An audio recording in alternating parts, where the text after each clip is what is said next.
All right. Well, isn't that interesting? Our intro won't play today. Interesting. Yeah, I'm clicking on it and it won't play. I guess we're going raw today, boys.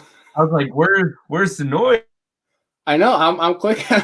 It might just randomly play as we're talking, so we'll figure it out here. But I think we're just going playing right now. It was playing right there. Was it playing? Yeah. Oh gosh, it's not.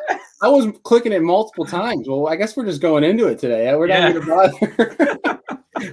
That's funny. I'm probably giving people a stroke clicking that thing on and off, but no, it wasn't playing at all. I'm sitting here looking down at my crankbait box, right, and I just kind of see it out of the left side of my eye, just like flickering on and off. I'm like, what is he doing over there? Well, I guess the folks saw it a little bit. Oh man, it is what it is. But hey, welcome back to our Serious Angler podcast, episode number 181.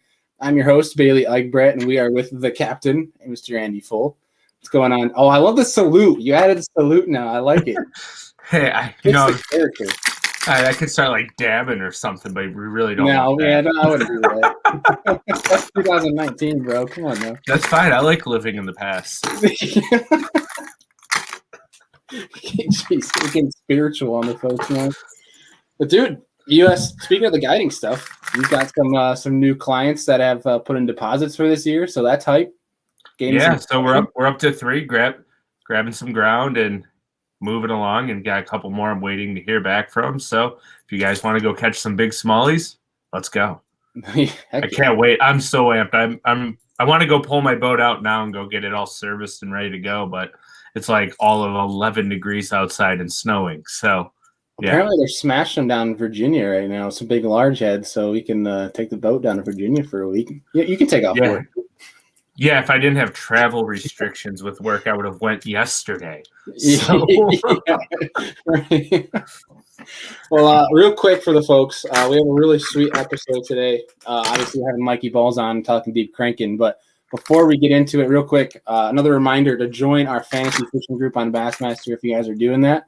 I think the group's up to almost 500 now. We've been getting some traction on it. 3 people are going to win sweet prize packs, right? 3? Oh, yeah. Top 3 winners are all going to win prize packs from a bunch of our different show partners. And obviously, once the season gets rolling, we'll have that confirmed. What exactly will be that top 3 will be winning, and we can let you guys know as soon as that's 100%. We don't want to let you guys know, and then for some reason not have it be wrong. So exactly. But another thing too, guys, get your questions in for Mikey. We'll be selecting one winner tonight to grab yourself an angler bullseye. It's going to be a really, really juicy episode. We had a lot of good feedback on the jerkbait episode and the small swim bait. And obviously, Andrew and I have been wanting to do deep cranking for a while, and who better than Mr. Mikey, who's fresh off of a 13.5-pounder doing such. So it's going to be pretty sweet to get him on here. And real quick, before we get Mikey on here, who is your Super Bowl pick? I'm going Tampa. Really? Chiefs have a COVID outbreak right now. Yeah, it's only Robinson. Darren. I don't even know how to pronounce it. DeMarcus Robinson and somebody else, but they think that it might be the entire wide receiver room. Dude, they're screwed. Mahomes is gonna have to throw and catch his own passes. Probably he could do it, but yeah, yikes! Grief, man. Ow. That sucks. Well, that's crazy. What? Yeah, I don't even understand that. I was reading that it might be the whole wide receiver room they're waiting to hear. Oh my gosh! I hope for their sake it's not, because that would be a miserable Super Bowl. Yeah, so just because they beat the Bills, I'm going to root for Tom Brady, and Tom Brady showed me something this year I didn't think was possible. I always thought it was Bill Belichick who was like the king, and obviously we were all wrong, and it's Tom Brady. It's Tom Brady. Yeah. As much as I dislike the guy, I have to agree. I think he just cemented himself finally, in my eyes as a Bills fan, that he might be the greatest of all time. I think he is the greatest of all time. But beyond that, moving on, without further ado, let's get him on here. Mr. Mikeybalzz. What's going on, dude? What's going on? I'm putting a bunch of bets in Vegas, dude, now that I hear that the wide receiver thing. Yeah, it's not just the wide receivers, it's the offensive linemen too, I believe. Oh my god. Dude, the odds are gonna be insane on that, dude. Like, I bet Vegas is going crazy. What if they're like, we're postponing it a week? That would That be would be kind so of messed up. I don't think they can do that. I don't think they One, can. logistically, look how much is invested into that weekend. That's It's set in true. stone. But also, like, look how many games that they told teams, like, sorry, sucks. You're going to have to play through it. No, that's Yeah, true. but it's Well, the the Super Bowl. Oh, man, I don't know. I can see, like, having a good event. I would totally postpone it. But, like, logistically, coming from a sport event management background, that is a nightmare and a half. Oh, What yeah. if they moved it to like Monday or Tuesday as opposed to Sunday? Yeah, but that would be a mess. Though people plan the parties and all that stuff. Like it's Right. it would leave a bunch. I mean, it would just be reflective of the entire year because the entire year has been a mess, dude. So that's just kind of the way it works. I mean, if you think they from won't delay it, dude. They won't. From a side of like, have you seen all the nurses and like hospital staff that have gotten Super Bowl tickets? Like for them, it's probably great. They're probably like postpone it, like more vacation. Yeah. 3 more days. 3 more days. Yeah. Let's put it. Oh man, that's mad funny. Good grief. Well, dude, Mikey, obviously you're fresh off of a massive video drop the other day, dropping, what was it, 40? What was the total bag? I know you had a 13. So here's where I'm going to get some flack. So I did my own math because I don't like putting them on the scale. Like if you guys watch the videos at all, you know I don't like dangle dicking the fish and all that. So like according to like my math, it was 44 to 46 pounds. Like so somewhere in there. So I think I had like a 9.9 on the scale, and then I had that 13.5. But one of the big ones I caught kind of had, you know how they have that first like gill plate in their throat that comes up right in front of their crunch. So it had one treble like kind of stuck in there, and I popped it out and I saw a little bit of blood, and it was like another like 9 and change, like a big dude. And I'm like, dude, I need to get this fish back because I personally think, I don't know about you guys, this might be kind of a cool topic. Like when you're catching them deep like that, the pressure is different, you know? So if you let them go and let them get back down real fast, that pressure actually slows the bleeding because they get down, they kind of chill out, but that water pressure actually keeps them from bleeding out like when they're up on the top of the water. So I got him back really quick, and then I caught some big fish. Dude, let me tell this at you too. It happened in, I would say, about 90 minutes, dude. Like it was like an hour and a half. Like I got those first 2 bites, and then it was like every 3 casts, and I'd kind of reline up, and they were just kind of swimming around, and it was stupid, dude. I seriously like think I had a shot at catching 50. I kind of blew it, maybe if I would have had 2 people in the boat, but it was dumb, dude. That's awesome. It just means you got more redemption. You got to go back now and actually do it, you know. They're gone. Oh, yeah. Really? Hashtag like there is dust in their tracks. Yeah. So I went back the next day and I caught an 8. I lost another 8. And I think I caught a 6 and a couple of rat dicks. And I'm like, awesome. Do you guys know Fido Beto? Do you ever watch the videos when I have him on? Why does that? I think I've seen 1 or 2. So Fido Beto is a buddy of mine. We've been doing a trip for like, dude, it's got to be like 8 or 9 years. He was one of the original YouTube guys. He used to catch, he had a canal behind his house. He'd catch some giants in this canal where he lived. It was like in West Palm. And me and him kind of linked up with like old school YouTube, dude, like 2010, 2011. Like Gene Capri's Mikey? Say it again. Like Gene Capri's Mikey? Yeah. The hood Mikey. Mikey's a little more hood than you think. But we run this trip. So Fido, David, his name is, was actually coming up that Sunday. So I caught the fish on Saturday, went back and checked them Sunday, and he was coming up Sunday night. We're going to fish Monday and Tuesday for our annual every year 2-day deal. We went over and fished over in Kenansville and flipped mats the first day because the next day it was supposed to blow out of the west, I think, or the north. Like everything was setting up for the second day to be like literally like the same template as when I caught them. And I'm like, this is perfect, dude. Let's ride the wave. So we went over, and I figured they'd still be there. We came back and we marked like 2 of them. I'm like, dude, they're there. Couldn't get them to bite. I'm like, it's okay. You know, it's 10 in the morning. Maybe it'll be 2 o'clock. Dude, we went back to that stretch, I think 4 or 5 times, and ended up catching 1 7-pounder on a Ned rig, and literally saw maybe like 3 or 4 of them. They weren't there as thick, and they never like bit the way they never. I don't know if we didn't activate it. I don't know what happened. And dude, literally after that, I haven't seen him since until 1 week ago. I was dicking around, dude. Like, they haven't been there. I fished, caught a couple 2-pounders, whatever, and rolled back in. And I'm like, oh, there's 2 dots right there. I throw a stupid Ned rig on an 8-pound test on a medium action rod. I break this fish off. I'm like, that felt pretty big. That was cool. So I retie my shit, whatever, and flick it back out. I catch an 11-8. I'm like, dude, they're back. They're not back. Like, I caught like 2 2-pounders, dude, and they haven't been there since. So I don't know. Whatever. It's like a magical pre-spawn spot. That's what it is, because literally after like that happened, the weather warmed up slightly. And my belief, Bailey, we've talked about this before. I was telling you kind of the concept of these Florida deep fish. Literally, they go from 25 feet to 2 feet in a matter of like 2 days, 24 hours, 48 hours. They're out there. That's their pre-spawn thing. And the big ones, the little ones maybe like move up, like your 4 to 6s, your 3-pounders. Maybe they gradually move up. But them big ones, dude, you will catch them in the deepest stuff. And literally the next day they'll be on a bed, dude. I'm yapping my mouth. I talked to a guy from Texas, and he has the same experience, I guess, on like Amistad and some of those lakes that are really clear and deep. He's like, these fish, dude, the big ones, they are way out there, and they're way in here, and then they're back way out there. It's a very quick kind of movement for them. Just get up, do your business, gone. That's what I found, dude. I had the same experience. Do you really? Great Lakes Smallies. Oh, yeah. But that makes sense, man. Yeah.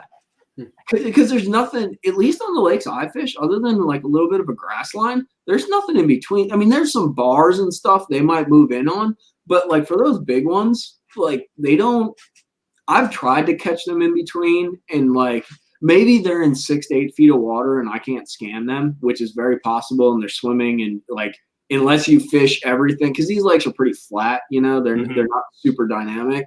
And which is probably like your Great Lakes deal, maybe they're there and good luck finding them. You might get lucky, but I've never found them in between, dude. And not even in the grass. You might get lucky and catch like a 9 in the grass, but dude, you're not going to catch like 35 pounds in the grass unless freaking the moon lines up and the weather's perfect and you catch them spawning or something.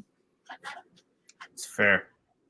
That's is that like a female only thing, or like, because like are there still bucks on those beds? Like if they're up shallow, like is that only a female? There's bucks on the beds, but I think it's mainly the females. What I've found is, and dude, now this is you guys know, like everything's regional, like so this is like a hyper central North Central Florida regional deal on these deeper lakes that we have that have like some of them aren't greenish clear, some are brownish water, but basically in October, November.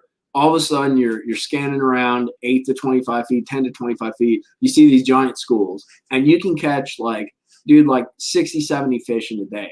And they're all males, and the biggest one will be 3.5, 4 pounds. And like literally 2 weeks later, or maybe 3 weeks later, all of a sudden there might be a few less fish there, but you throw into the exact same school and you catch like a couple 6s. And I really think those males go out, because I've caught them peeing too. Like them little ones in the school, literally you'll get them up 20-some feet of water, dude. You'll squeeze them or whatever as you're getting the hook out, and there they are, just peeing, dude. I'm like, you guys are headed to the bed. And then those females just show up. It's like they exchange, like changing places. Eddie Murphy, dude. So they swap out places, and then it'll last like 2 weeks or something, depending on the weather, and then it's gone. Like, dude, you'll scan this bar that was just like, and dude, it's empty. There's like little bait fragments that you see, and you might catch a couple 2-pounders or something, but they're gone. Like, and you won't see them until next year. It's the craziest thing, dude. Like that's nuts. It's really weird, but it's a fun deal. It taught me a lot about like how the lake works, because I would have like 10 schools, and by those 2 weeks would go by, and I was catching like 25, 30 pounds all fired up, and literally one would disappear. I'd have 9 schools. 2 more would disappear. I'd have like 8 schools, 7 schools, and like one by one they'd be gone, and I could go to the grass and look, and there's fish on beds. And I'm like, dude, they literally just went right to the beds. It's crazy. That is nuts. That's gotta be the water temp. Go ahead, Andy. Sorry. I was gonna say the water temp must not swing all too much then. Like, what's the low side on your water temp? 61, 62? It starts, so yeah, everything's a little different down here because everything's warmer than you'd expect. So it starts really when the water dips into like the 70s, even the mid 70s. And then it gets real like female-y, like in the mid 60s. There's this fine break line. I can still catch them when we've had it get below 60 a couple times, but when it gets below 60, they get super hard to catch, dude. Like really tweaky. I think the water temp when I caught these was like 61, 62. And then it's all hard bait pretty much. Like you got to get them to react or they're suspended. You got to catch them on a hair jig or something like that.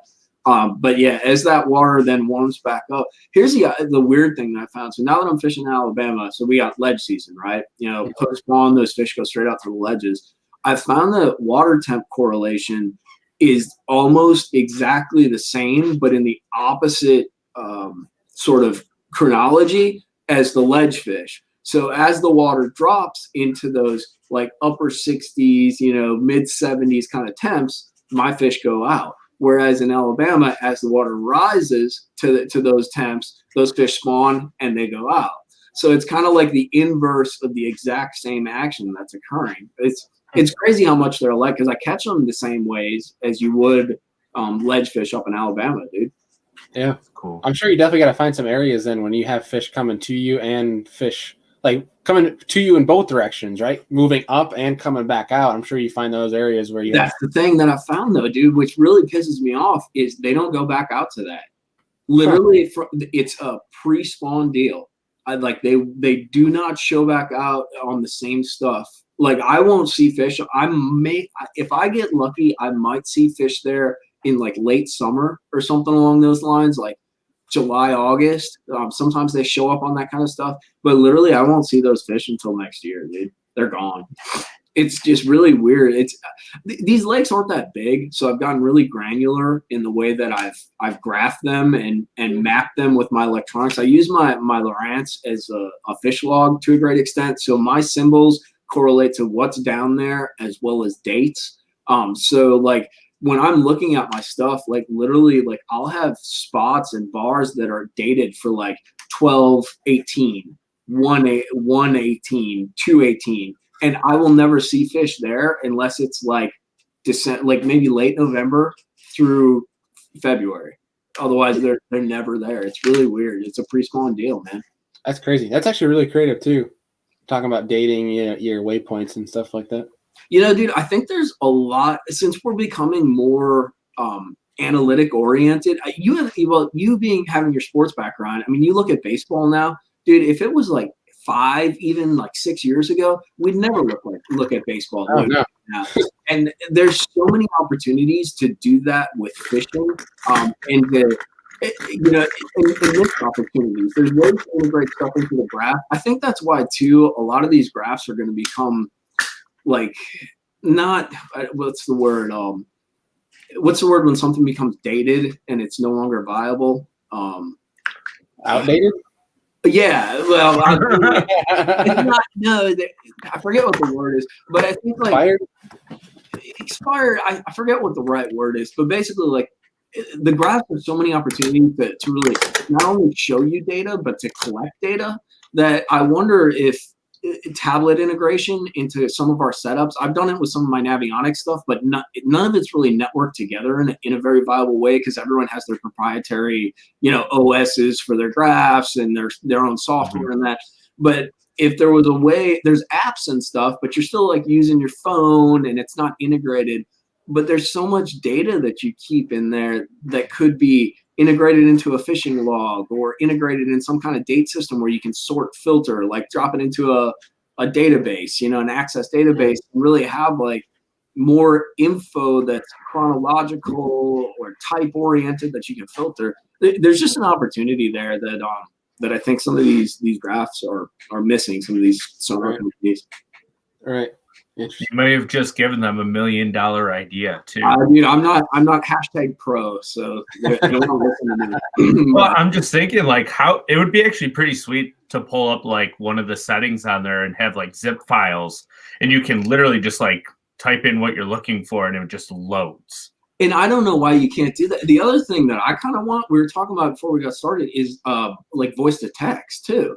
I'm sick of typing into waypoints, dude, or even like a sub description of waypoints. you know, we always do our metadata on like these YouTube videos, title, description box. Like, why can't we have a waypoint title and then it's clickable? And then you have a subsection where you could record like we're talking about with the 40 pounds. Okay. So on X day, I caught 5 fish here weighing 44 pounds. I think it's a shell bar. Caught them on a 10XD, grind in the bottom, water temp was 61 degrees. Why can't that be the metadata on that waypoint? It's just text. You know, it's not going to be a huge file. The one thing I can think of it being is like the processing unit. Because you know how as you update these graphs, they just slow down and get so bogged down. Yeah. So I think the way they're designed, they can't put quite the powerful enough processing unit, like the CPU unit, into the device itself to be programmed ready to function on that high level that we're looking for. Like, it's crazy that they can do it into an iPhone, right? But why? And you're probably going to pay 10 grand for a graph that could have enough power to process a 12-inch screen and do everything we need to do.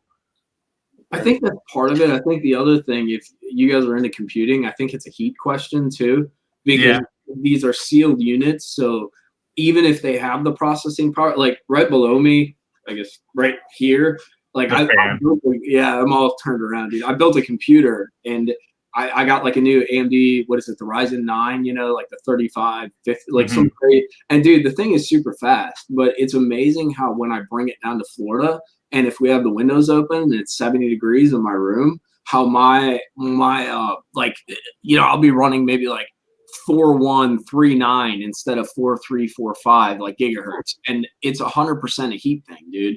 Like the processor is getting hot and it's slowing down. There might be a power issue too, but I think part of it's the heat thing. But I think that's the two where I can bring that iPad out there and do some of these things, but it's not integrated. So the processing's there, man. I think if you did it right, you'd have to write the right code so that it's text focused, you know, like that, to keep the processing, the buffer, you know, minimal enough. I don't know, we're getting kind of geeky with it. Well, the easiest way I think it would work, like I run Lawrence's too on my boat, would be like the Navionics chip, right? So you can hotspot your phone into your graph, and then you could type everything in and voice text your phone. So as you're doing it on your phone, it can load into your graph. That would be a good way to integrate it. That needs to happen though. I mean, because it's one of those things where there's all these like app companies, and I don't even know half of them, but like, you know, you caught your fish here, you know, download it on the Google store. Like they have all this kind of software that's written for this concept, but it's not being integrated into the hardware that's available on bass boats and that. So it's kind of, there's a gap, and there's definitely a demand, because we're definitely an analytics kind of society. Like when it comes to fishing, you know, always a few years behind, but it's getting there. And dude, like with, what is it, Panoptics or whatever the new thing is, like my buddy showed me freaking fish in the grass swimming around in 4 foot of water on Lake Kissimmee. I'm like, are you kidding me, dude? Like, and we're watching him. Screw fishing for him, dude. Like, we're watching him swim back and forth. And like, when you have that kind of ability, there needs to be kind of a background that logs, captures, or like just some way to retain that data or manage that information. There's more information there than just what's showing on the graph. You know, there has to be like a human interaction or a human definition. And because dude, that's what my videos were. I told you this about like Bailey. Like I made the videos because I didn't want to write down a fishing log, and I felt it didn't suffice as to the amount of information that was captured in a catch. And I would literally like miss things I was doing, and I'd watch these videos and be like, dude, I don't remember pumping the bait 5 times. I don't remember doing this. So like I created the videos as a way to log that data, and then I titled them so that I could sort that data by date, by bait, by size of fish and stuff like that. So like there's something coming. I think maybe even like integrating video. I think some of these units need web interface too, like continual web interface, whether that's through like a mobile provider or something like that. But you know, think about integrating videos into waypoints, like as reminders, or I mean, pictures, even like Google Maps. You have pictures on different points and different locations and stuff, like geolocation. So You're gonna have Google glasses with an infrared telling you where the fish are. How do you do it? And then you pop That'd like be a button insane. and your Panoptics or your active target pop up, you know, you're gonna look at the graph. Oh, it'd be so That's freaky. the direction we're going though. Because I think part of the experience with fishing is very much becoming not the technology, but the way technology, because I think in the end, most of us, there's tournament anglers and that, but we want to see how they behave and understand how the fish behave, and catching them is a part of that process. Understand the behavior, the pattern, catch them, you know, implement the pattern.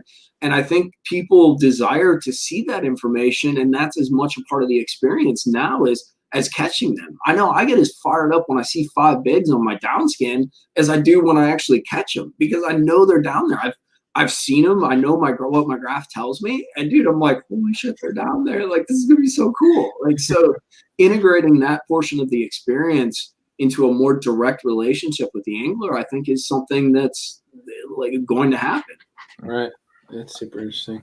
I think a really good starting point would be getting rid of SD cards and using that mobile integration. Because I feel like those SD cards, when you put them in, it bogs them down so much and it slows them down. What if you could have that file separated on your phone or your tablet, and when you hotspot it in when you're on the water, you can be like, all right, I have my fall waypoints. It's the middle of summer now. I need to pull my fall off and just instantly load my summer one instead of switching your 128 gigabyte SD card and worry about dropping into the water. You could do it at a press of a button. It pulls them off and puts them on. Yeah, it's like simple, and that's simple database work, dude. That's Access right there. You know, Microsoft Access, and it's as simple as them implementing like a template for waypoints. What if instead of like name and symbol, it was name and 5 checkboxes defining season, defining water temp variation, depth, you know, bait variation, hard bait, soft bait. Like, there's very easy ways to integrate a database that's not super processing heavy. We are giving them ideas now because we're having a discussion. Like, we're watching. They're taking notes right now. It's ready for market already, dude. Here we go. You know, wait till tomorrow. Yeah. But dude, so diving into deep cranking here. 30 minutes later. It's okay. Like, when you're finding these fish, pulling out a big plug, is that usually your first thing that you pull out when you find a school like that? Or do you not anymore. I learned years ago it was, because I kind of figured out that these fish really reacted to that hard style bait. But it's interesting because even these small lakes in Florida, like Florida guys, they know how to shallow water fish. Well, I'll tell you what, a lot of these guys know how to deep water fish now, and these fish get beat up. And the other interesting thing is we get a lot of snowbirds. And you guys, I mean, you'd be prime examples of snowbirds. You guys are awesome at reading your graphs because that's what you do all summer long, you know? And so they bring that knowledge base down here. And in the end, if you see a white dot, it's probably a fish. Like, about anybody can catch fish that way. You know, you got to have a little faith in it and that, but it's a pretty direct process. I also learned in Alabama too, there's an initial early portion of the ledge season where cranking is 100% like the way to go, the way to start off. But as these fish get beat up, you sort of have to like massage them into biting. So what I've found is starting with something subtle doesn't blow up the school, and you can still get a few bites. Like, I love my Ned rig, you guys know that. So I'll slang that Ned rig down there. I might only catch a 2-pounder, but I haven't disrupted the school. I'm getting some bites, and I'm getting the fish interested in figuring like out kind of their mood. So like, if I throw it down there and it gets bit before it hits the bottom, them jokers are chewing. You know, if I got to throw it down there and friggin' drag it into them and let it sit for 40 seconds, like, they're not happy with me, you know? So like, you can get some mood definitions in that. The other thing I try to identify too with the cranking is how high are these fish? So in current situations, if they're moving a lot of current, it pushes them down towards the bottom. That's a good crankbait situation. On some of these deeper lakes that I fish, if the wind's blowing quite a bit, that's our Florida current. So that's going to push them down. But if you get these fish where they're more than, I'd say like 5 to 6 feet off the bottom, cranking is a 50-50 game. It's not usually that viable because they're too far up. So I try to actually tease the fish a little bit with something else, unless I know they're just hammers and I already found them, or they're super tight to the bottom.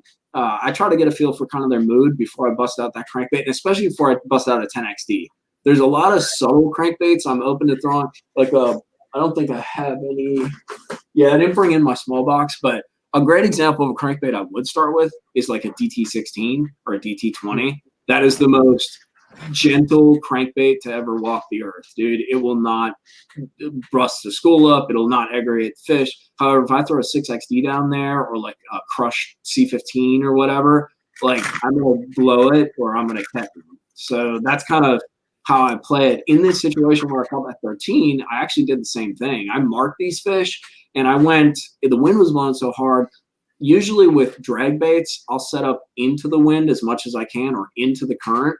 So I set up into the current on these fish and threw the Ned, and I got bumped like once. I threw it for like 15 minutes, just, drag, tried a few different angles.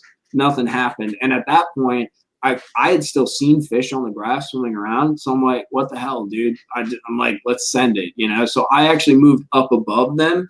And then in order to get that crankbait down far enough, I'd make that super long cast, and then I just grind through them. But at that point, my mentality was, hero or zero, dude. If I blow them out, I blow them out, but they won't eat the Ned. And it's one of those examples too, where I saw fish on the graph and dude, they're giants. Like literally, if you watch that video, like that graph shot, I guarantee you it's over 40 pounds of fish. Like I shit you not, dude. Like those are giants. And like they would not eat that Ned. And so I get up there and turn around and throw something gigantic at them that's grinding the bottom and causing them to react, and they crush it. So that's the other thing too, is I figure if I need to get them to react, why not blow them out initially, see what I can catch. And then if I blow them out or not, or what is it? Hero or zero kind of mentality then. If I throw the crankbait through, either I'm going to trigger them, get them going, it's going to be awesome, or I'm going to blow them out and then I'll let them reset for 2 hours and come back and try a different approach. Right. That's kind of, Andy, when we had Buddy Gross on, when he was talking about fishing ledges, that was kind of similar to his system, where he doesn't start out with a moving bait. He'll throw a football jig first in those fish to see, what fish are on bottom and what fish are more active and kind of get a feel for it before he busts out a crank or anything like that. Yeah.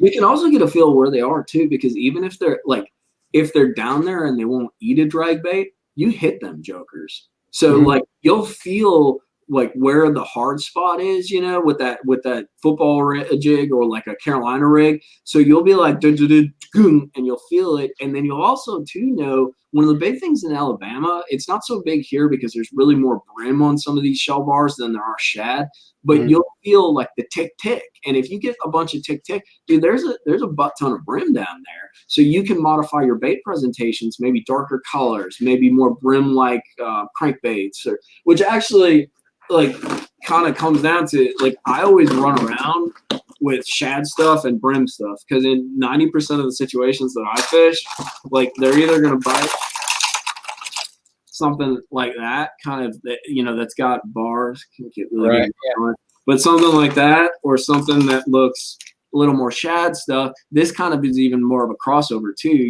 that can look like a shad as well, or the magic color that I think works as long as you have halfway clear water, just about anywhere in the United States, that green gizzard shad, dude. That can be brim, that can be shad, that can be whiting, that can be speck. Like I'm actually going to put up a video tomorrow kind of breaking down the pattern. And my personal belief is these fish, these bigger ones that we've caught, like when we caught the 49 and that, they are 100% eating, what do you guys call them? Crappie. Like they're eating crappie. They're not eating brim. They're not eating shad. There's freaking speck swimming around down there, and that's what they're eating. And I'm 90. That's a big fish for them to be eating too. Well, that's the thing though. I'm not catching. I think exactly. Well, dude, like, and when we caught the 49, we had one fish that had one in its stomach, and you know how speck have that more like an arrow type nose to them. They have a little more pointed. They're like. Exactly, dude. They're funky. Yeah. And that's what it had. It had that shape in its stomach, and it definitely wasn't a brim, dude. So, like, I think that's another thing is because you talk about, like, out west. I've never been there, but they're like, dude, trout swim baits, bro, slang. And the bigger fish are eating trout. I'm sure the other ones are eating shad and stuff like that. But if you can get that granular with it, dude, like, that's when you catch giants. And it usually doesn't work. I'll be perfectly honest. Like, it's hard to get that specific with stuff, dude. Right. Did in Florida, we learned from Tyler Rivette, and we had him on here. They call him, what is it, Andy? Sacolate? Oh no, that's Louisiana. Sacolate. Yeah, it's Louisiana. Yeah. Yeah, the only Louisiana thing. Like no one. Yeah, it's like a bag of milk or something. Yeah, that's what it is. Yeah. But you had mentioned in talking about, you had tried different angles when you're cranking over these schools. So how important is your cast direction, boat positioning important, or is that something that you can kind of get funky with and experiment? So I think it's hugely important because the stuff that I'm fishing bars wise is, what's the best way to explain it? Like here we go. So you got a football field. The place you want to be is in the end zone, right? And the end zone is this strip. Like it's this magic strip. If you're outside it, you're out of bounds. You're, by the field goal pole. If you're in front of it, you're in the red zone, but you're not in, So like these bars are pretty flat. There's some contour to them, but it's very much about hard spots. So angles and having the boat lined up to make the cast, but then especially with cranking, to have a long enough cast where you're getting it down. Like I mentioned, I was casting backwards. So I had set up the boat. I wish I could have my screen on my graphs. I had set up the boat so I was 45 like to where I saw the fish. So the wind was blowing at me, but I had to set up the boat so that when my spot lock would lock and the wind would take me, the boat was lined up so I would be able to use the wind to make the cast that I needed. Because basically this stuff started in like 25, 26, and that 10X deal, I can hit 26, 25, but that's on a Neil Crick at a huge long cast. But really the use was like 24 to 22. So I needed to make the super long cast so I could get that thing down to 22 to 24, keep it down as long as possible, but at the same time have that angle so I was crossing that bar, and then also know that if I shot it like straight behind the boat, I would cross on the tip of the bar. If I angled out like another like 10, 15 degrees, I was on like maybe like 10, 15 foot into the bar because the bar ran as a strip, So boat angle is huge, man. Like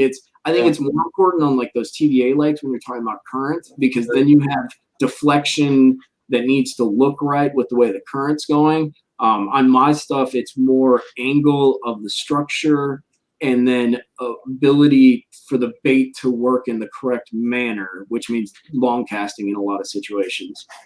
That definitely makes sense. And one thing I try to do, and I was actually talking with a buddy about this the other day, is a way to try to dumb it down is like when you're graphing these fish is like you try to like almost picture, like when it comes to boat positioning, is picture that structure in a 3D above that water level. Yeah. So like it, right? If that makes any sense. No, that way you can kind of therefore position yourself and try to picture it's almost from like an aerial view. I don't know. Yeah, visualization, dude. It's huge because you have this graph, this 2D image, and like you need to kind of imagine how it lays out. We have all this. It comes back to all that information. You got your side scan, you got your down scan, and in your brain you have to convert both of them to like bring them together in an image. Because dude, 3D sucks. I don't know if you've tried that, but like the structure in 3D. I played it a little bit, and I was like, this is it's horrible. Like we do a better job processing it as is, but you still have to do that, and that's what I think I talked about in the video, and to like toot myself a little bit. One of the things that I said that really made sense to me, because I actually learned stuff from my own videos, because sometimes I don't know what the hell I'm talking about. I'm just like talking in the moment. But, like, you're thinking your way through your thoughts. Exactly. It's like what do you call it? It's like that direct parole, that direct dialogue or whatever, that intrinsic dialogue. But reading the graph isn't academic. It's not a static, like equation oriented process. It's a process that's shaded by experience, shaded by things that you've seen, and then you sort of it's not patterns, but you see patterns. It's like, I've seen something like this before. This reminds me of something like this. And what I saw on the graph really reminded me of when we caught the 49. And like understanding, like when I caught the 49, these fish were in small groups cruising around these isolated shell bars.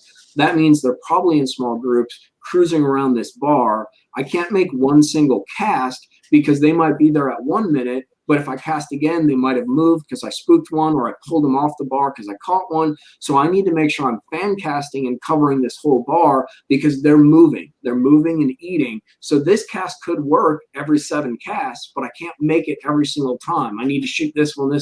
And I knew that because of the graph, because I could visualize how these fish were moving around. And then I'd actually get up on my front. And when I was fishing them, I'd see them moving under my front graph, which means they're directly under my transducer. So I know, and they wouldn't stay there. You know, I actually dropped a Ned down to try to catch one, and I couldn't catch it. So I knew they were like swimming under my boat, swimming back to that bar, swimming under my boat, swimming across. And then I moved the boat to actually do what you're talking about, get a different angle on them, which that's when I caught the 13. I caught most of my fish literally spot locked on one angle, fan casting. And I had seen so many under the boat, I moved up into the wind approximately 30 yards or something like that because I wanted to cast back to where my boat had been placed and hit those fish because I assumed there was another extension, like another bar or something. But that's kind of the visualization too, taking that 2D information and kind of compiling it and then creating like an approach, implementing it and seeing if it works, dude. And most of the time it doesn't. So here's a little question. You don't have to give out too much juice if you don't want to. But one thing that I will do from time to time when I'm fishing inland lakes is if I find an interesting feature, I'll actually mark on side scan. I'll mark the whole thing so I have a visualization to where I cast. Definitely. Start point, end point, edges, and all. Yeah, dude. I almost never mark fish. I always look for not the fish. Basically, I look for the bottom features. And if there's fish there, I'll fish it. But I always mark, like, say, the beginning to the end of the bar so I know when I line my boat where I have to cast. Yeah. You're, in terms, like, you're saying, like, you're graphing, like, a grass line, per se, like a deep grass line, so that when you're on your graph, you can see visually, like, for where your waypoints are direction with your boat positioning. 100%. Yeah. So, like, if you have, like, those weird indentations in the grass as you're graphing it, I'll mark the front and the back side of it so I know right where to cast. Super 100%. See, now it's interesting you say that because this is where perspectives kind of collide. So I do mark structures, but on these lakes that I fish, they're kind of like barren wastelands, and a lot of the shell bars you can't even see. So I've actually, when I'm fishing here on the TVA, I do it a little bit different, but here I mark fish, and I assume that, and even if it's like 1 or 2, like then what I'll do is I'll come back and I'll cut a bunch of different angles at it. But I assume because there's fish, because I'm seeing something. There's something there holding there. Yep. Yeah, exactly. And what I've actually done, if you guys ever watch the videos and see my graphs, there's like 4,720 dive flags on them. So talking about that academic experience versus like experience, the weird shit that I'll do is if I'm going and fishing, like, or scanning, if I see something that's weird to me, like something where I'm like, that reminds me, I'll literally put a dive flag on it. It might literally be nothing. Kind of like you're saying, you mark the edges of something, you didn't see fish. But I have probably, dude, I bet you I have like 300 red dive flag points on one of these lakes that I fish. And I've actually found fish, not at like the exact time when I marked them, but I'll be just idling and I'll be like, shit, I must have saw something over there. Let me go scan over it at a different time in the season. And I'll scan over it, and dude, and there's like 4 or 5 fish. Like there's. And then you can put a different mark there so you know exactly what's going on. But I guess, but the indication is like you start sort of intuitively, especially I've gotten a lot of these lakes since they're smaller down to a very, what would you call it? I keep using the word granular, but it's like a perfect science. Yeah. Yeah. Well, it's not perfect, dude. But like, I'm sure it is. Like things like trigger me, and I kind of like I don't know, like almost like intrinsically feel stuff. I love these lakes that I fish. They're awesome, dude. But like you start identifying stuff like that and getting in tune, and you kind of know, you're like, man, that's something. I don't know what it is, but it's something to be noted. Kind of talking about the analytics thing, and then you go back and you're like, I knew something was happening here. And half the time, don't get me wrong, like it doesn't work out more than half the time. But every once in a while, you're like, dude, probably like 70-30 or maybe even 80-20. 1 out of 10 even. Dude. But yeah, you start to kind of intuitively see some stuff. And you know where it actually came from too? I didn't have side scan when I started doing this, and I only had down scan, and we would find brush piles. And I had this 5-inch freaking. Do you remember the Lowrance Elites, dude? The Perfect timing for I had kayak one of those to find brush piles that are probably no bigger than like a computer. It was horrible, dude. Oh, so you just see like this tiny little speck. Dude, You're like, brush pile. But I get so fired up if I found like 2 or 3 of them in one day. But what I started finding is I stare at that thing so hard when I get near a pile, I would start to see like a little bit of bait or like some kind of like graph pattern, maybe a fish mark or something. And immediately I'd be triggered. I'm like, dude, I got to do figure eights. I got to do, like crosses and stuff because there's something here. I don't know where. I don't know why, but I saw this and this looks like the last time I found a pile. So it's weird how there's little indicators like that sort of that I don't know. The other big thing I found too with those real small graphs is zooming them in 1 or 2 times so you get more features in the area of the water column you're looking for. That's a good point, dude. Yeah, because you start to see because that's what it is. It's really subtle stuff, dude. Like I hate fishing so small, but that is how you catch bigs or find little kind of needle in the haystack stuff. Yeah. Like you said, half the time it doesn't work out, but that is how you find that one time. That one time out of 99. I will trade freaking 10 trips for like 40 pounds, dude. Yeah. 13. I'll trade a year. I don't know if I'd trade a year of fishing, but like, I'll maybe a week. Exactly. Yeah, that's a great point too. Because Kyle Kubik, I believe you pronounce his last name, asks how do you catch him if you don't have those high quality graphs? And I mean, the truth of the matter is it's a lot easier to catch them when you have side imaging and all the advanced technology now. But I mean, doesn't mean you can't find these fish with just simple down imaging or sonar. The fact of the matter is you're going to be putting in more work than somebody say like us that have side imaging. It's way more time. 5-inch graph, dude. It was horrible, but it worked. I think my biggest tip I'd give there is way more seat time. Figure out what you're looking at, and the best way to really know what it is to fish it. If it's hard, you're getting snagged up. If your bait's coming through in a funky way, you can kind of tell if it's a tree or a brush pile or a roadbed. So I mean, and I'm speaking from my experience too, is like even like a simple dinky Striker 4 that only has like a little sonar that's kind of not very good but does the job. If you mark something, like mark as much as you can, because even on those, even if you don't have mapping whatsoever, it's more of a boat positioning with a waypoint on a blank screen. You can still mark where that stuff is and just go over it multiple times and get as much feedback as you can. And then therefore, like we talked about earlier, position your boat and then like Andy said, just fish it. I mean, there's only one way to find out. That's probably Mikey. You have anything to add on top of that? Yeah, get a chip on your shoulder, dude. Be angry at the people who have big graphs because that's what I did when I had my little tracker with a 175 and I had that stupid 5-inch Elite and the 5-inch Elite, and all I wanted to do was whoop the ass of the guys in the Rangers. And you know what? I did. Like the best experience I ever had is we fished a derby out on one of these lakes, dude. And these jokers that all drop the brush piles, know the brush piles, whatever. I found 2 schools of fish. We caught an 8 in the morning off of like a school that I found with my down graph. That's it. No side scan, no nothing. And we went and we fished literally 20 yards from where this old man, who was not a very nice old man, was fishing because he was fishing the brush pile. But I had known because I had scanned and found the brush pile, but scanned off from the brush pile that there was a school of fish that set up there and we caught a 10 and a 9.99. They wouldn't like shake the bin to give me the 10. I'm like, come on, man, I'm a kid. Like, help me out. But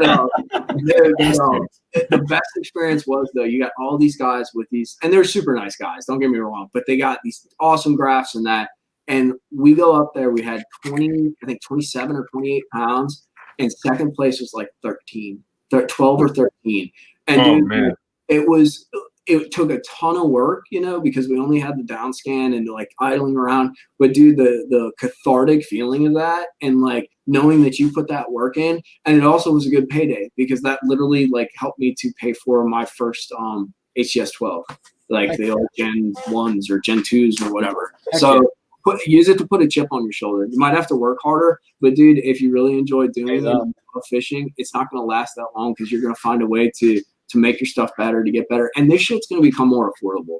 That's the other thing that's bound to happen. Maybe. It will, dude. I guarantee you there's going to be an app company that's going to come out with a transducer, and all you do is have to buy the transducer, and you literally put your iPad or your tablet on your console, and you have down scan and side scan, and it'll be like $300. Well, I'll tell you, like, I have a very similar story. Up until last year, on my last boat, I had like HCS 7s and the Elite 7s, so I had side scan, down scan. I knew how to use it. But when I bought, we have the same boat. I have a TRX 189. Nice. So yeah, so it came with 2 hook 7s, and I'm out there in the Great Lakes idling around with 2D, finding rock piles, and I would pull up on them like, oh, there's giants everywhere. And these guys all have these fancy graphs, and I did really well with just my hook 7s. And then take some of my buddies. You don't need the crazy stuff. I mean, no fancy technology, and I'm dropping on them because that's all I can do. I would literally just circle over spots until I found right where they were sitting, and I would just drop on them and catch them. That's awesome. So, and that's the thing. Like, what do you call it?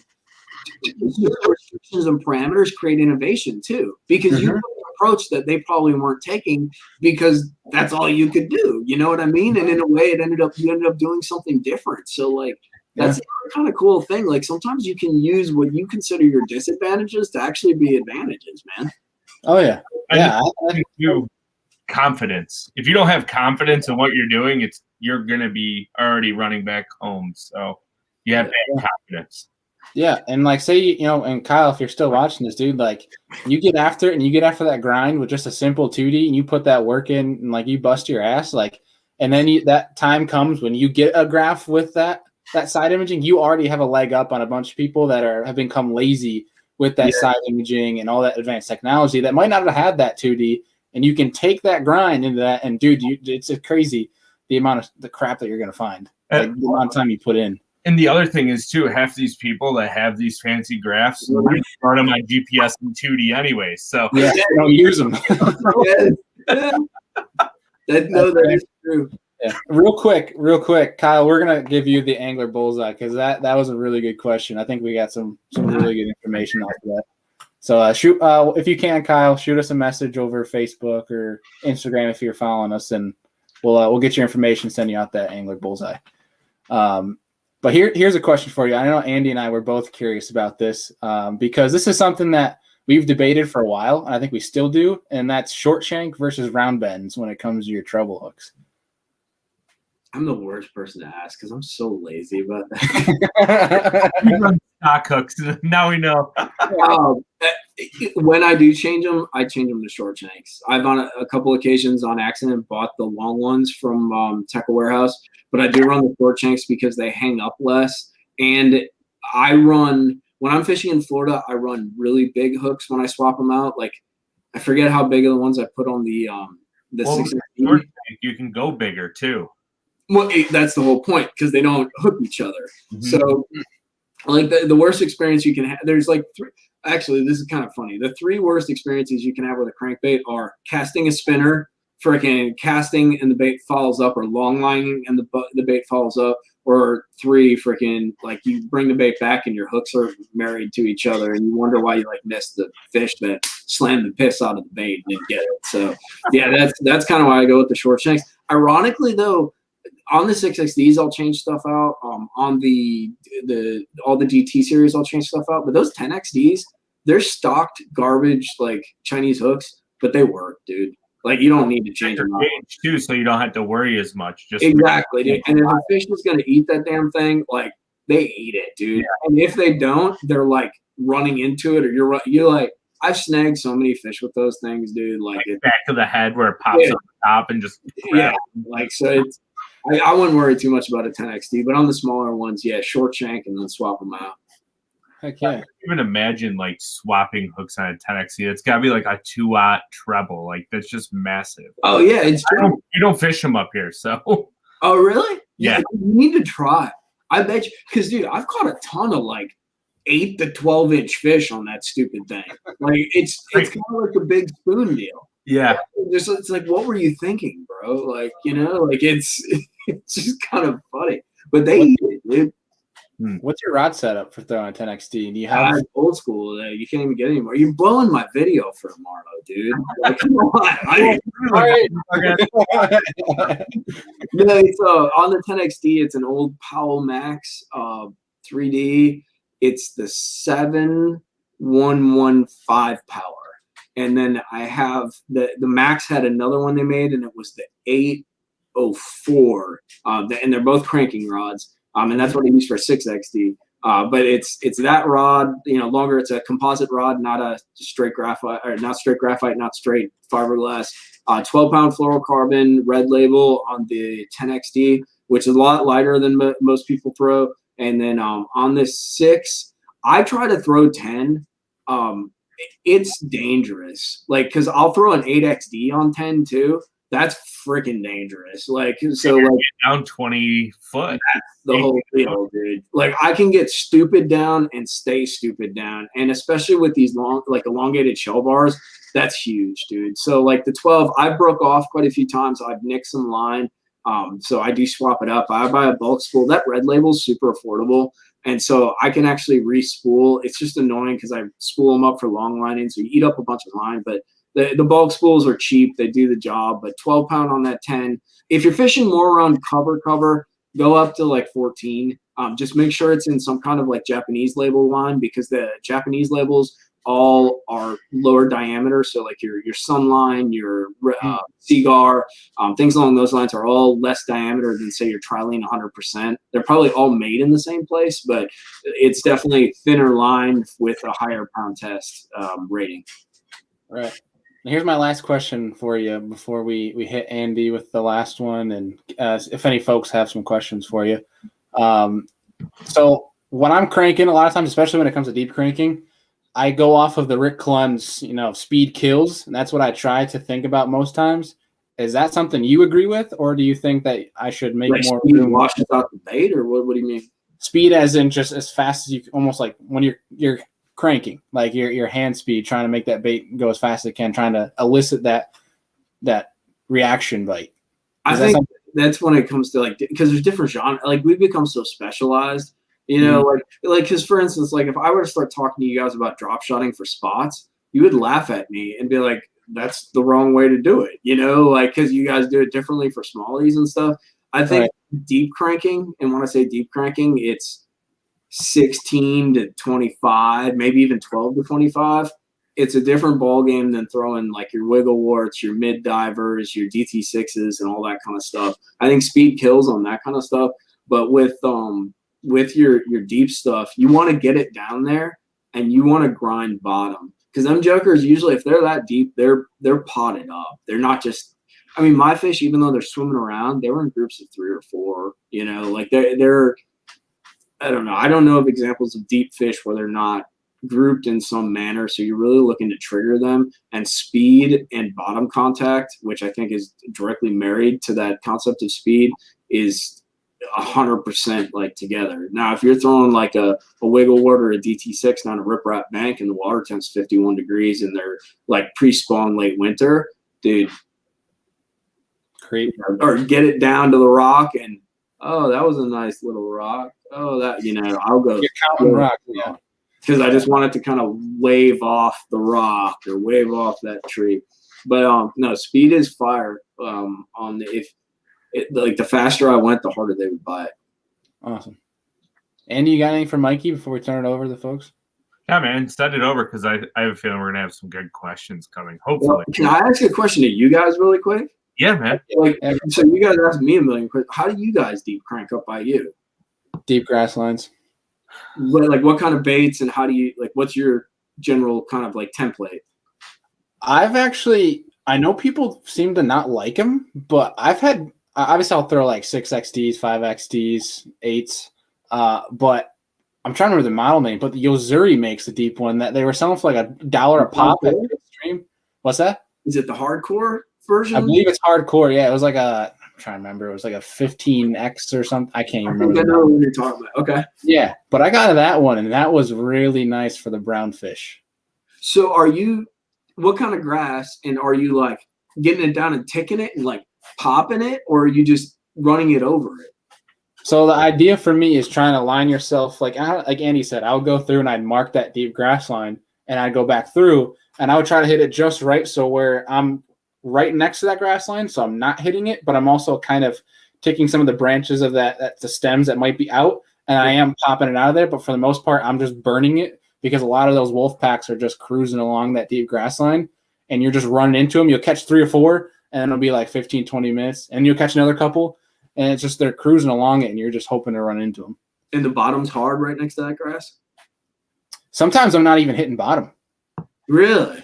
Yeah. Sometimes that grass line's so deep, it doesn't even matter. They're just schooled up and they're hunting. Like, and I'll swap it up with like underspins and swim baits and stuff like that. But like for the most part, a lot of them do have hard spots where that's where you kind of like take your focus on. Yeah. You kind of position yourself, and you just keep making the same cast, and you'll catch a couple, and then you can tell when they're moving away. Like you mentioned, how they're moving away, moving back. They're doing the exact same thing. That's cool shit. Yeah. Huh. What kind of grass is it? Milfoil. So it's more of like a late summer deal once the grass kind of comes out from that. Yeah. Interesting. See, mine's gonna be exact opposite. I don't. Bailey lives in the Finger Lakes, right? He's like dead heart Central New York. I live in Buffalo on Lake Erie, the Upper Niagara, Lower Niagara, Lake Ontario. So everything that I'm cranking is hard, and I almost only ever crank pre-spawn to just post-spawn when they just come off the beds and they roam like the shallow flats. Okay. And I'm literally looking for hard spots on hard areas. Like the whole area could be hard, but there's going to be that rock that's a little different, or like a shell bar or something. So I'm looking for that. And I'll use mostly like a 3XD all the way up to, I have a couple here, LC 2.5 XD. That's a bad girl. Yeah. Or like a 5XD and like a chartreuse sexy shad, like just stupid stuff that smallies will eat. And I'll throw it on like a 7-foot or 7.2 medium action composite rod with 8-pound or 10-pound test and just burn it into the grip. Like I'm scratching the bottom. When I feel that hard spot, you pause and they'll eat it. But Dude, I bet you that's stupid on 8-pound test. Oh yeah, you catch some bigs. And what is that, like 10 to 12, 10 to 14, 8 to 14 feet kind of deal? 8 to 14 is normally where and it's very, very specialized spots I'll do it. So I don't do it very often. Like there's like a 3-day window here and a 4-day window there. I'll be on it. So how deep are those fish spawning? What was that? How deep do they spawn? You can get smallies anywhere from like 2 inches to about 18, 19 foot. Really? Yeah. I usually the bigger ones. That main lake, I think they spawn in like 25, 30. That's because the water is that clear. Like if it's calm for like 5-6 days in a row, and you go out there and it's flat calm and the sun, you have like that perfect sunlight to where you can see. You can see the bottom in 25 foot. That's insanity. Yeah, Tim Maynard commented, because Hello Bass commented that up north fish are dumb, so you don't need bottom contacts, which is true. But Tim Maynard mentioned, seems like down here, the deeper you are, the better off you are. And I want to attribute that to saying the deeper you are, more colder water and more active fish. You guys agree, disagree? I think it's stable. Maybe. What's that? Maybe it's more stable. It could be. Because, I mean, like, even up here on Lake Erie in midsummer, like July, August, 35 foot down is the same as the surface. Really? So that stratifies? Erie is... Oh, yeah, we have a thermocline in, like, 80, 90 foot of water. Really? I thought there was enough current washing back and forth in those places where they wouldn't do that. There is current, but not as much as you think there is. Huh. Until you get, like, to the mouth of each river, They're crazy. Like, you can go down mid-lake on Lake Erie, like, let's call it Presque Isle to Cleveland, and there is zero current. It's all wind-driven. Huh. Like, there's current, but it's nothing like a TVA system running. Yeah. Mm-hmm. Right. So we have a question from Logan Sullivan, and he asks, how do you choose a crankbait with rattles versus a silent? So for me? That's for you, man. They're not coming here to talk to me and Andy. They're super beat up. Like, or if I'll start with silent stuff and go towards rattles. I like to have both. Actually, one of my favorites that I don't even think they make anymore. I think they got I don't even know if I got one. No, I don't think I got them. I probably shouldn't show you because then there's a few on. Yeah, this is it.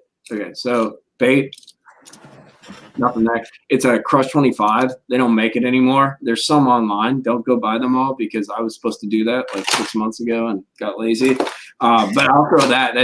I think those big ones that are silent are freaking killer, dude. Like absolutely killer. But nobody makes them. Nobody makes like the 10XD doesn't come. You can get the 6XD in silent. I like anything that's different. One of the things that I'm learning on Gunnersville, Gunnersville and Chickamauga are two of the most pressured lakes that I've ever seen in my entire life. And I've seen some pressured lakes, but like Gunnersville is stupid. Like how, I don't know why the fish even bite, like to be honest with you. And I went out with my buddy Miles Murray. If you guys are actually ever, I'll give him a selfless plug because he's an awesome dude. If you're ever looking for a trip, a guide trip on Gunnersville, go hit up my boy Miles. We went out, we went trap fishing. He had one of the new, those new Strike Kings that have the tungsten tap or whatever. Yeah, I love those things. Yeah. So he went out and he had that thing. I had a classic one knocker, which it wasn't. I have a few of the original one knockers. I didn't have one of the originals tied on. It was one of the Booyah remakes of the originals, but same basic concept of bait. But like the one, in my opinion, one has been out for longer and one has like a new different sound to it. Dude schooled me, dude. And I don't know if it's because he's that much better with a trap. There's a lot of different factors, but like having that different sound, I think, plays a huge role. And especially when you're talking about like a lake as pressured as Gunnersville, that's where it shows off. Like something different and something new, like they bite it because they haven't seen it. And then they stop biting it because they've freaking been hooked in the face 37 times with it. So I think playing around with silent versus rattle is big. And then also changing your rattles. Something that I'd like to do more of is drill some holes in these crankbaits and like put a drop of like super glue or add a different kind of BB, add some lead into them or something like that. Maybe even one thing I've always wanted to do is inject some foam into them, like expandable foam. I'm just freaking lazy. Because you can seal them up with a drop of epoxy afterwards. You'll still get some kind of sound, but you'll get a different kind of sound.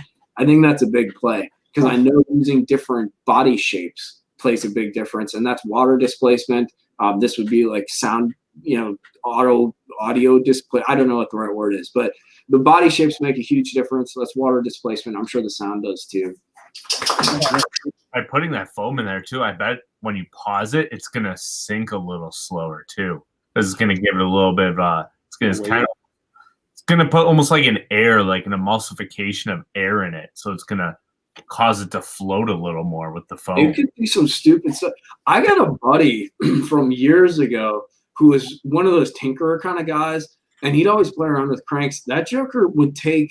I never tried it, dude. I like playing with things, but like in my own little way, and I don't get nearly as crafty as I should. Like guys figure out some cool stuff playing around with things, but this dude would take these cranks, he'd sand them slightly, and he'd take silicone, dude, and he'd silicone the outside and put a layer of silicone sealant on the outside, and it made them float more. And he thinks it changed the vibration, and when those fish would eat them, they would like eat them. I don't know if I believe that, but I can see how that silicone layer, even if it's just like a thin millimeter layer, you get that flexy rubber feel on the outside, and when that bait's beating back and forth, those BBs aren't making the same sound, dude.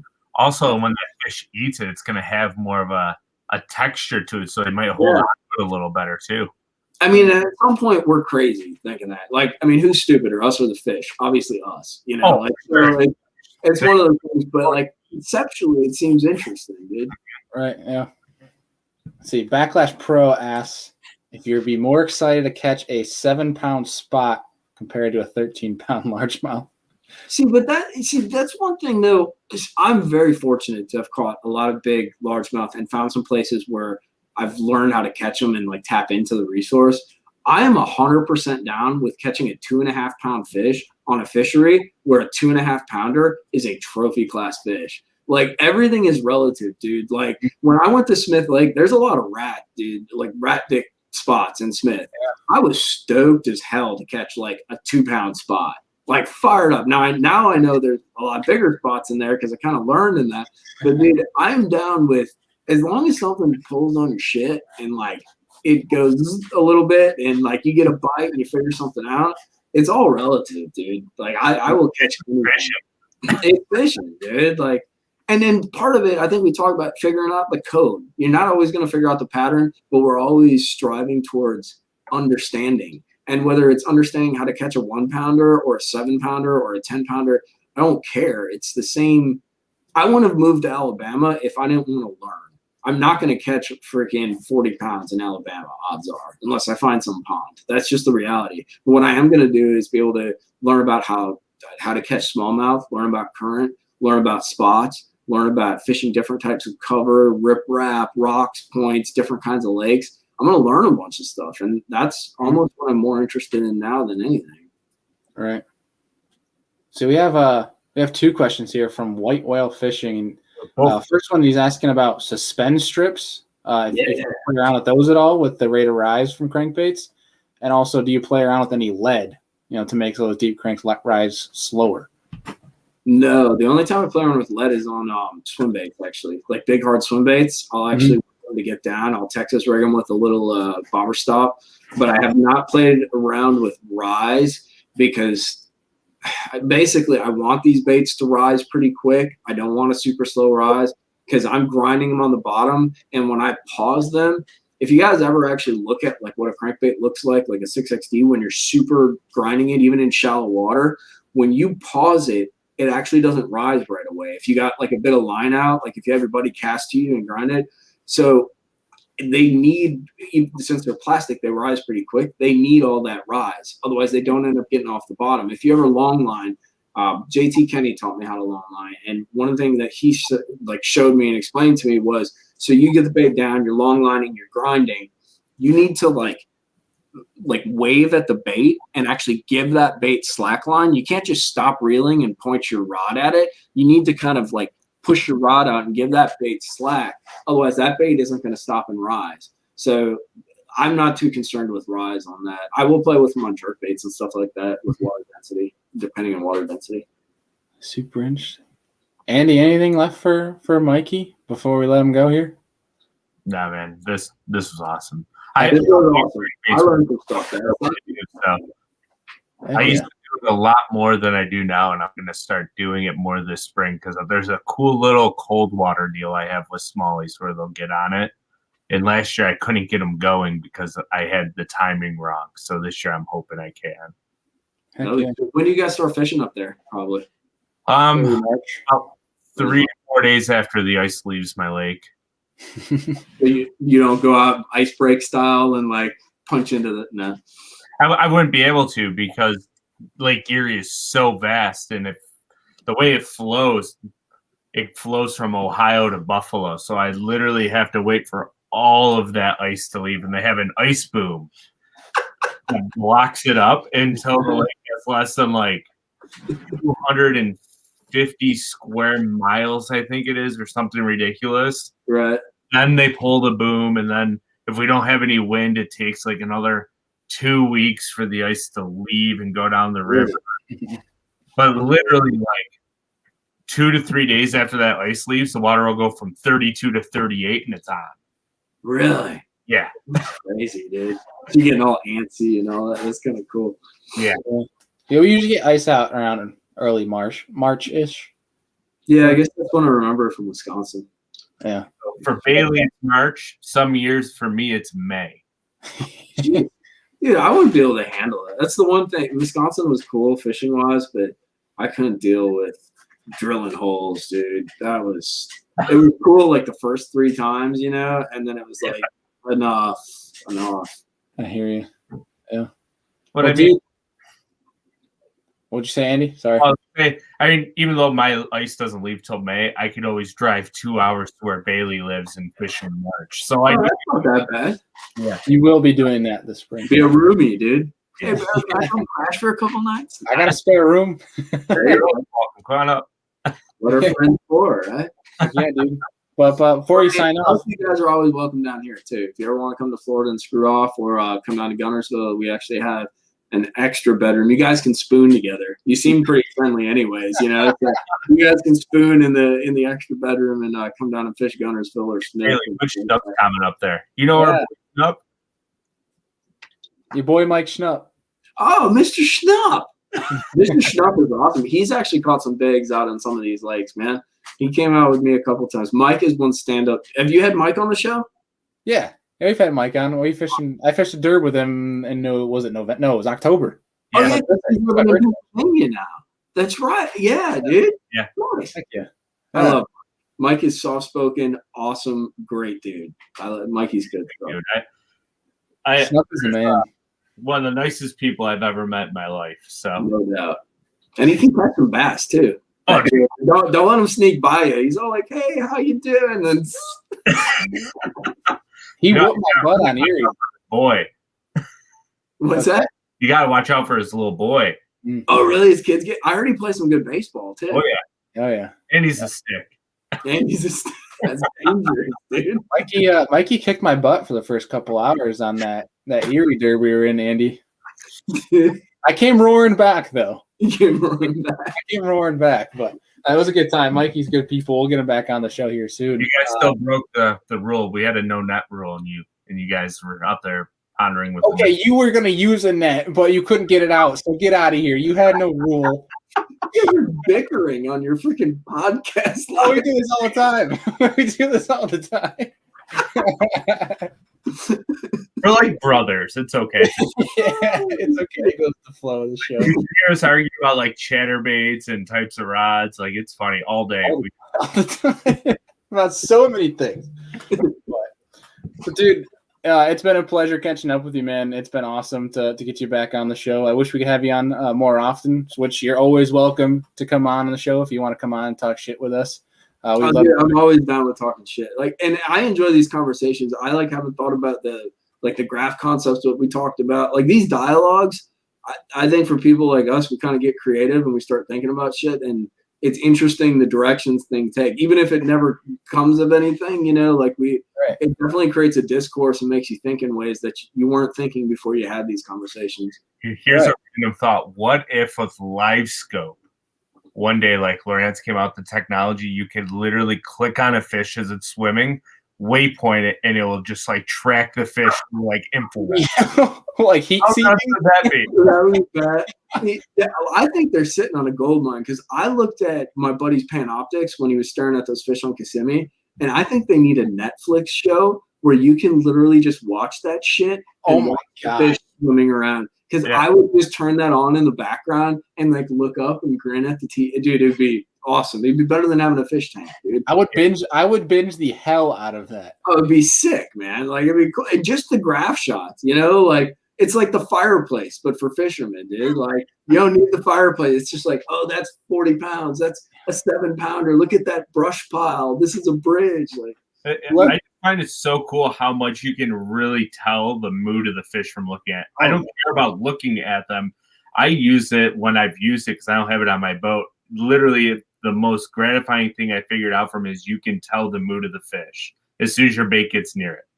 Oh, but like how they move based upon your presentation? Yeah. Yeah. That's freaking cool, dude. Anyone that doesn't like Panoptics or the live target or anything has never watched 30 smallmouth chase an A-rig. That is probably the coolest thing. You're just laughing like a little schoolgirl as you watch them.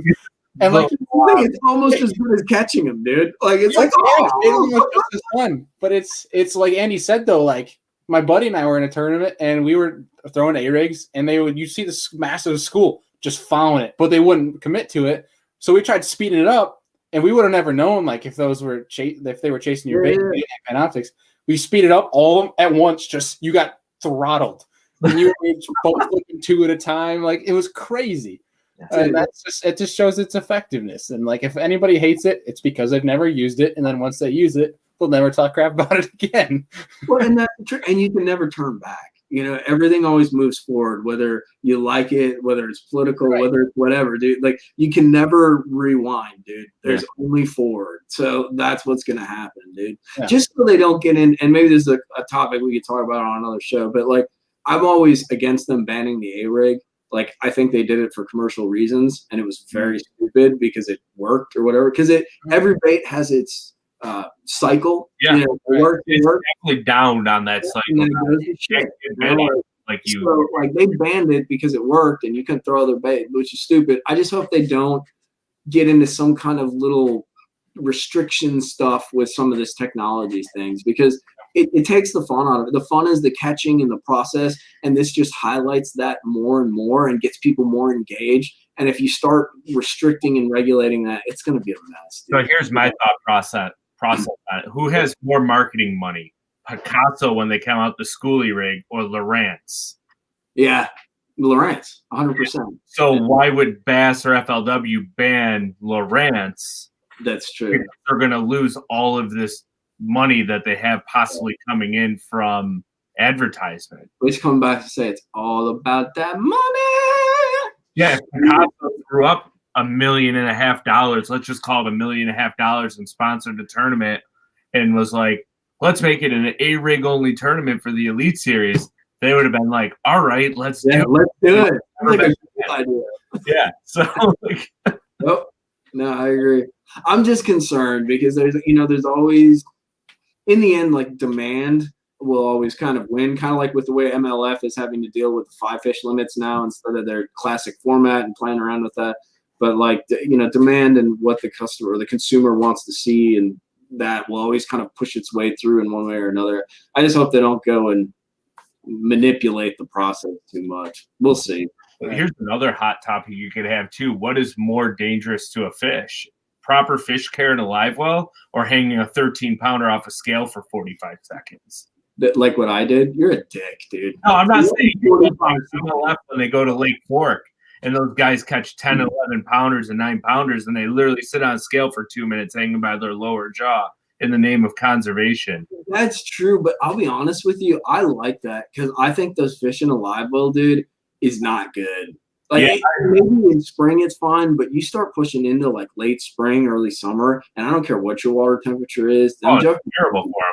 Yeah, especially in like those pro-am tournaments where you have and then your pro catches 31 pounds and the co-angler with 3 fish has 18. It's like those fish are doomed because they can't move around or swim.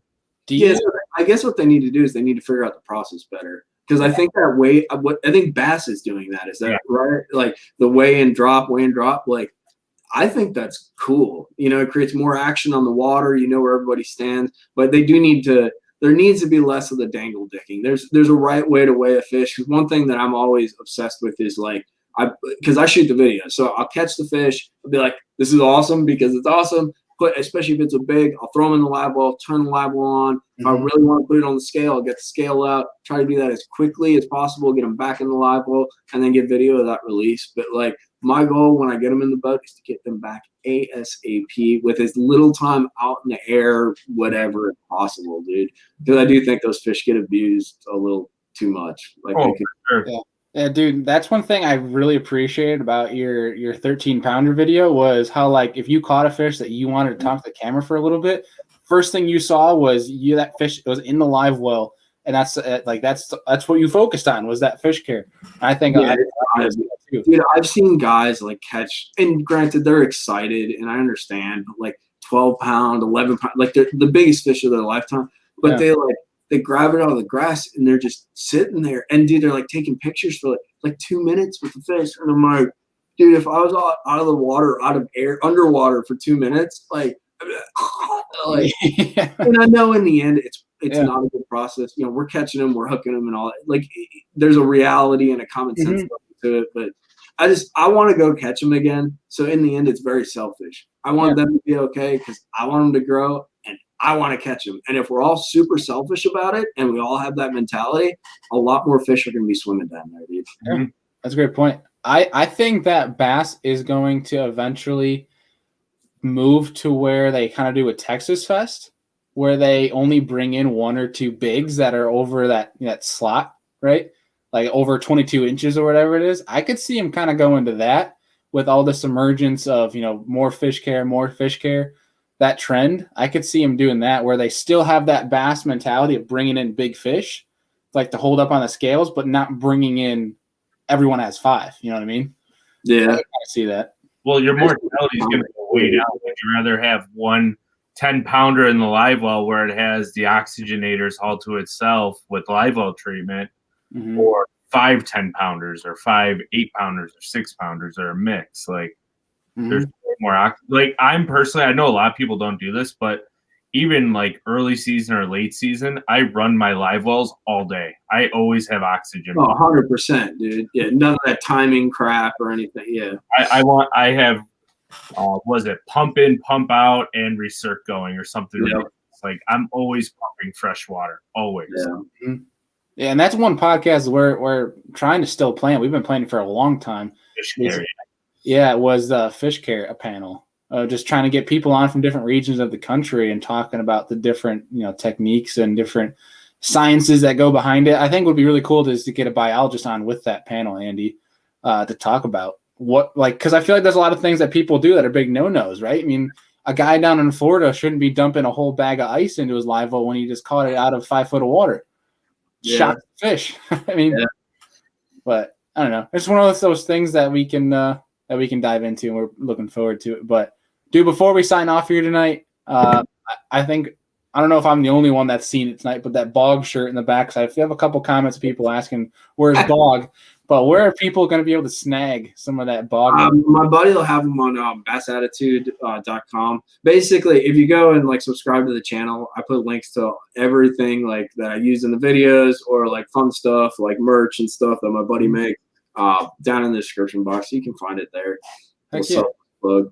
But yeah, actually, I got it. You want to see the dog? I got him down here. Yeah, people are asking where's Bog at. Where's Bog at? So I gotta. You gotta be in the video.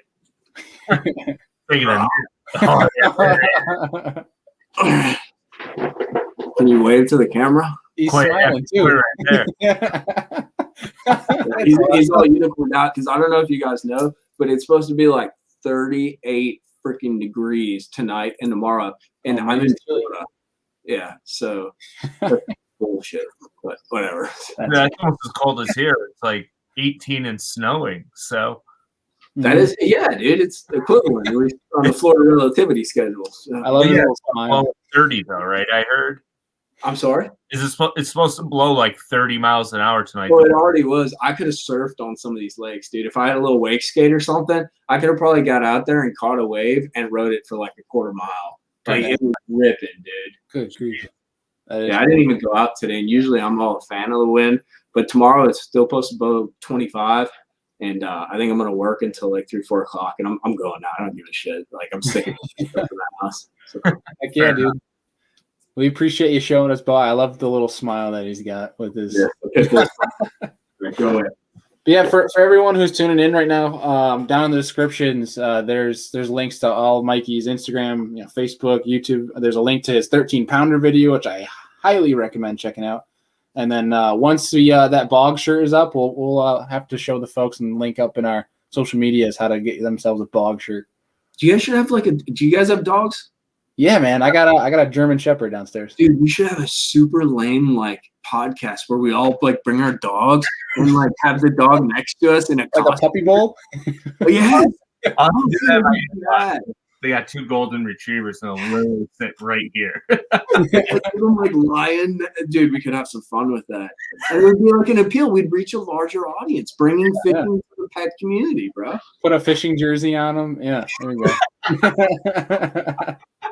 Everything's better with a dog, dude. Yeah, sure. That'd be perfect. We actually we put a sweatshirt on my German right now because he had surgery a month ago. So he's got one side that's all shaved, and 10 degrees doesn't bide well with dogs with no hair. So we got all of our hunting sweatshirts on him and stuff like that. Awesome. He probably looks pretty badass, dude. Oh yeah, he's scary. But dude, we seriously appreciate you taking the time out tonight. It's been an absolute blast. I'm sure everyone watching and listening, once the MP3 is up, super appreciates you coming on and dropping some knowledge. So it's been awesome, dude. And would love to have you on. Time with me in that, dude, and let me come hang out. I appreciate it. Heck yeah, man. You are always welcome. We love to have you on more down the rest of the season. We'd love to have you on a few more times. Yeah, just let me know. I'm freaking super flexible. I like bullshitting around and hanging out, dude. Heck yeah, man. Well, we appreciate it, dude, and we'll be talking to you soon. Sounds good. Thank you, guys. Later. All right, Mikey. Take care. Super, super good dude. Not only I love the guys like Mikey that can just get on and just BS about everything. The topic of tonight was amazing about deep cranking, and we didn't even get it to it 30 minutes in. That's what's so awesome about it. Shenanigans that people have probably thought about, but haven't really said out loud. And I think we touched just about all of it. So yeah, dude, I think it sparked some really good ideas. Like that'd be really cool to get Mikey back on, talk more, like dive deeper into just, technology, right? And then have something about an A-rig, talk about that, bring up some of the questions that like have been lingering, but no one really has the cojones, I guess, to really go dive deep into. And also, congrats to Kyle Kubiak, right? The one who won the angler button. Kyle Kubik, I believe. Kubik. I could be wrong how I pronounce that. But yeah. It's Kubik. I was scrolling through trying to find. If he's still watching, again, if you can reach out to us, I'll do my best to reach out to you, but it's hard to find. It's hard to find people sometimes. So if you can reach out to us, whether it's email, Facebook, whatever, and we'll get that angler bullseye sent your way. But insanely good podcast tonight. It's always a blast having Mikey on here. His original podcast I actually linked down below too. So if people want to see a horrible Skype, something like that, there's like 6. But yeah, like if they want to see a horrible Skype but see some more knowledge dropped by Mikey, we have our original show back from September of 2019. The OG days. Dude, I remember when you did Skype. Oh man. That was horrible. I think my first that first podcast with Mikey using Skype, Skype dropped like 3 different times, so I had to edit it for like 2 hours to put it all together. It was horrible. If it was Mikey, I would have just left and just been like, dude, you suck. Yeah. But thankfully he stayed because he's good people. Yeah. But we appreciate all of you guys that have tuned in tonight. As always, it is a pleasure to have you guys join us on these live shows and have you guys constantly support the show, which we greatly, greatly appreciate.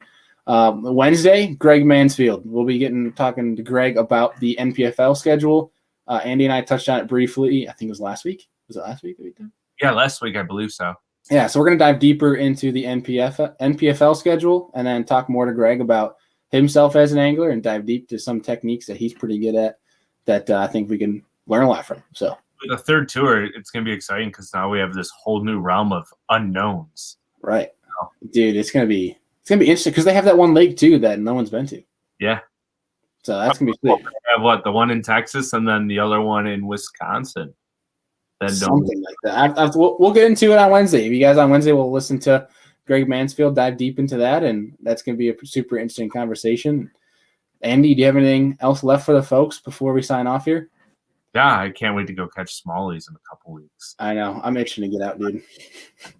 Heck yeah. Well, as always, people, we appreciate you guys tuning in, and we will see you guys on Wednesday.